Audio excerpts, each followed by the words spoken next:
Hi guys, it's Frankie from Frankie Tech. Good to see you guys again. And I'm here with my Mid-Year Phone Awards 2019. Now this is a video I wanted to do a little bit earlier. Due to all the travel, I wasn't able to, but let's do it right now and talk about the phones that I consider the best phones so far of 2019. We'll be doing this again at the end of the year, so stay tuned for my final year awards. But let's get started here. Let's not waste any time. My first category is Best Budget Phone. And the best budget phone for me is something that you would consider probably under $200 US, or I guess under 15,000 Indian rupees, or just under, I guess, 1,600 Hong Kong dollars, just below that price point. What is the phone that I'm thinking about? It's gotta be none other than the Redmi Note 7.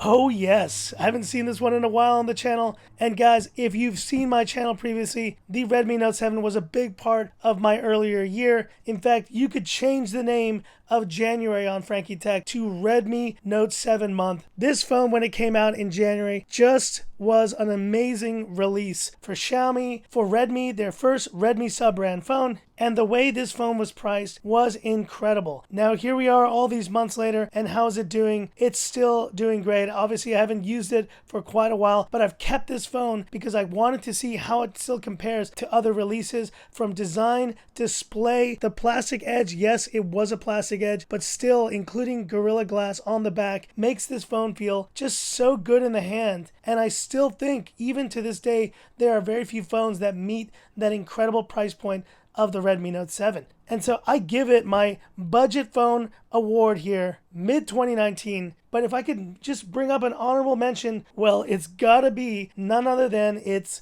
slightly more powered up sibling, the Redmi Note 7 Pro. And the reason why I kept both of these phones is just because of how important they were, not just for my channel, but also how amazing releases they truly were. Now, this version of the phone has the Snapdragon 675 versus the 660 on the Redmi Note 7 regular. But both of these phones, I just feel, represented such amazing value in kind of that budget mid-range, but then budget segment. I really do feel the Redmi Note 7 is still unsurpassed in that regard. And so there they are. The Redmi Note 7 and Note 7 Pro are my winners for best budget phones so far of 2019. But now let's go into the next category, best mid-range phone of 2019. And I think you may know which one it is. In my opinion, the best mid-range phone of 2019 is the Mi 9T. This phone is just absolutely incredible, and with that Snapdragon 730 processor, with the same looks as its more expensive K20 Pro brethren, or Mi 9T Pro, which is coming out soon. You got that Sony IMX582 triple camera setup. This sapphire blue is just gorgeous. I picked this phone up again for the second time after I used the black version of the phone, and I plan to keep this Mi 9T. It is just so beautiful, and I just love the fact that it's the global version as well. So I have not used a K20 Pro equivalent that is a global version right now. So that is why I've loved my time with this phone. Battery, display, performance, it just ticks all those boxes. It's for sale here in Hong Kong for 2,500 Hong Kong dollars, so just over $300 US. I know in India there was a lot of angst about the price, but I'm sure hopefully they'll do some more kind of discounts of this phone very soon. And I definitely recommend, if battery is your priority, just for a well-rounded experience, there's no better phone than this Mi 9T, and is my mid-range winner so far for 2019. Okay, now let's go to the next category, best gaming phone. And my best gaming phone so far of 2019 has got to be the Asus ROG Phone 2. This thing, honestly, is probably going to be my best gaming phone of 2019 by the end of this year. There is very little that I think will surpass the experience of using this phone. From the 120 Hz refresh rate to this big, beautiful AMOLED display, battery life of 6,000 milliamperes. This thing is just incredible. And let me show you, I actually had this set up previously for the drain test to 60 Hertz. Let's switch that refresh rate back to 120, and you will notice this difference. And just swiping here up and down, I hope it actually translates here on the video. It is just an incredible, incredible look, and this phone is just the gaming beast that I knew was going to be. So I've really had a great time with this ROG Phone 2. and it is definitely my winner here for gaming phone. But honorable mention, I got to do an honorable mention here, and that honorable mention is, of course, the Black Shark 2 Pro, and just amazing performance, and I think summed up best if you are slightly more on a budget and you want to get a phone for in that $400 to $500 price point, and you want to get the latest specs. This is like flagship specs in this Black Shark 2 Pro. This is your choice. The Asus ROG Phone 2 is more in the 600 range, and the global version is even more expensive. So this is competing in an even lower price point. And from the design, which is still very nice and elegant, to the display, which is a solid display, maybe not as impressive as the one on the ROG Phone 2, just because it doesn't have that fast refresh rate. This Black Shark 2 Pro is still a great device, and I give it that kind of honorable mention spot here for best gaming phone. But there you go. Best gaming phone of 2019 so far is definitely this ROG Phone 2. All right, and now we do the next category, which is the most disappointing phone of 2019. And all things considered, I actually still like this phone, but considering the main aspect of a phone, I really have to just say that this is one of the more disappointing phones of this year. Not to say it's a bad phone, but here it is, the Mi A3. The Mi A3 for me represented a phone that I was so excited about. Obviously, you all know the Mi A2, which was released last year, was one of the first phones I looked at on Frankie Tech. Here it is. And the Mi A2 brought a lot of good stuff to the table. Let me go ahead and turn that on. And one of the main things it brought to the table was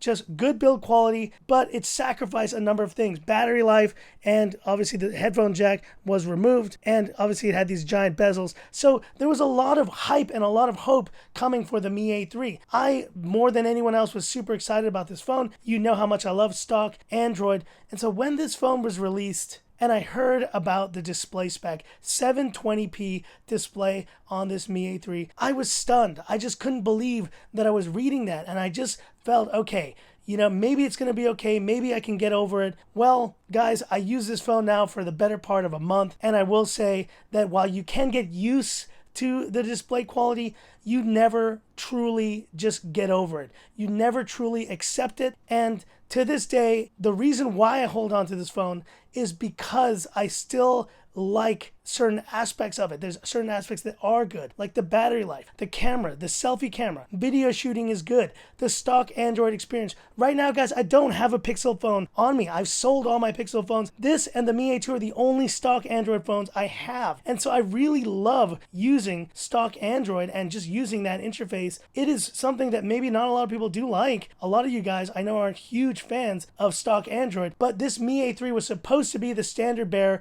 for stock Android in late 2019 until the launch of the Pixel phones. And as of right now, because of that display, it was just such a letdown. And I think a lot of you guys are feeling the same way. But now just quickly mentioning a phone that I think we all hoped the Mi A3 could have been, and that is the Xiaomi CC9. Now, I'm almost done with my reviews of this phone, and it was a pretty interesting release, a China-only release here. But had this phone been the Mi A3, I think it would be my daily driver today. With a full HD display, 4,030 mAh battery, just smaller overall bezels, and yes, even though it had a lower processor of the Snapdragon 710, it still flies. It does a great job in terms of performance, and the main thing was that it's not compromised in any way. This is the Mi A3 that we really deserved and that we really hoped for, and I really hope that they do release a Mi A3 Pro in the future. If that does happen, maybe we will revisit this, but for now, I gotta give my most disappointing release so far of 2019 to the Mi A3. And now, last but not least, we have what I call the overall best phone of 2019 so far.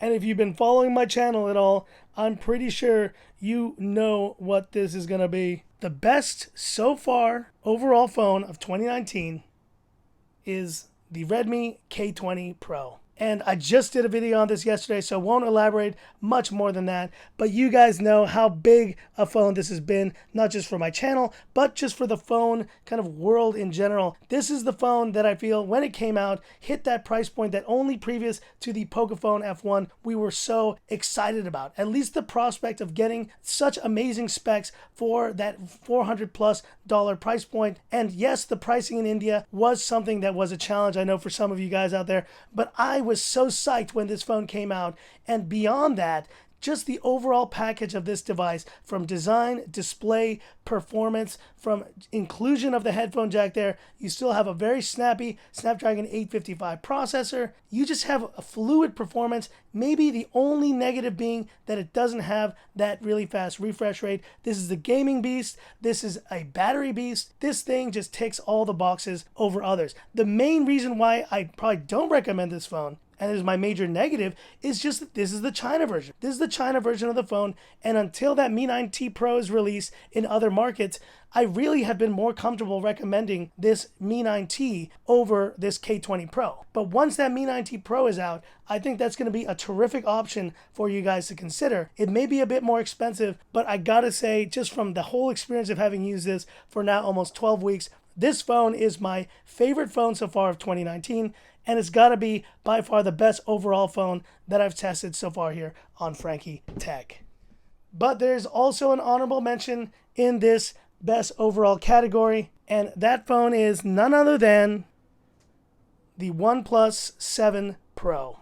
And the OnePlus 7 Pro, there's a reason why I've still held on to this OnePlus 7 Pro from even before I actually got the the K20 Pro. The OnePlus 7 Pro has been in and around my pocket. I've kind of loved it, and then I didn't really like it for a while, and now I'm kind of really liking it again. I think this phone is standing the test of time as well. Granted, at a higher price point than the K20 Pro or most of the other phones here in this segment. This retails for around $669 US in the States. I bought this phone for well over 6,000 Hong Kong dollars, so that's almost in the 800 range here. I mean, now the price has definitely gone down. It's in the more the 500 to 600 range. It's still an expensive phone, but what I would consider this is almost like a flagship phone. I feel the design of the OnePlus 7 Pro is still better than probably any of the phones right here. This beautiful translucent blue back is just gorgeous. It's one of the most gorgeous backs that you've seen on a phone. And let's not forget that 90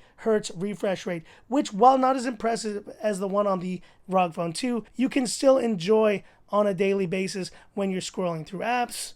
Let's go to Google here, just scrolling through, and this phone flies, guys. It is just the fastest phone to this day still. Maybe the only other phone that comes close to it now, obviously, is the Asus ROG Phone 2, but that I gave that performance to the OnePlus 7 Pro, even over the K20 Pro. This thing is just phenomenal. It does an incredible job in terms of performance. And so as an honorable mention, or even a second place, best overall phone, I would put it right here next to the K20 Pro. But when you're talking about just overall price to performance and just value that you get, there's been none better than the K20 Pro. But that's it for this quick take video here, guys, on my Frankie Tech Phone Awards mid-2019. So obviously, we have a lot more phones, a lot more releases to come before Christmas time, before the end of the year. And clearly, we're coming into September, busy iPhone season. Obviously, we have that Note 10 that I'm getting very, very soon. Can't wait to check that out, which really may change the landscape of what are the best phones of this year. We'll see. There's still some awesome releases from the Pixel 4. We have the upcoming Redmi Note 8, which is coming out and may surpass these. But guess what? Right now, these phones really do represent what I feel have been some of the best and possibly some of the more disappointing moments of 2019. It's been an awesome year of phones so far. Let's keep enjoying this awesome year of phones. And that's it for this video. If you liked it, give me that thumbs up. And if you love the content of Frankie Tech, subscribe to the channel. Hit the bell icon for future updates. So we will be getting that very soon. I'm super excited. I showed my wife that Note 10 Plus in the store the other day, and she was even like, wow, this is really hot. So I can't wait to be testing that out very soon. Anyways, that's it for this video, and this is where I leave you by saying, this is Frankie Tech signing off. Have a good one.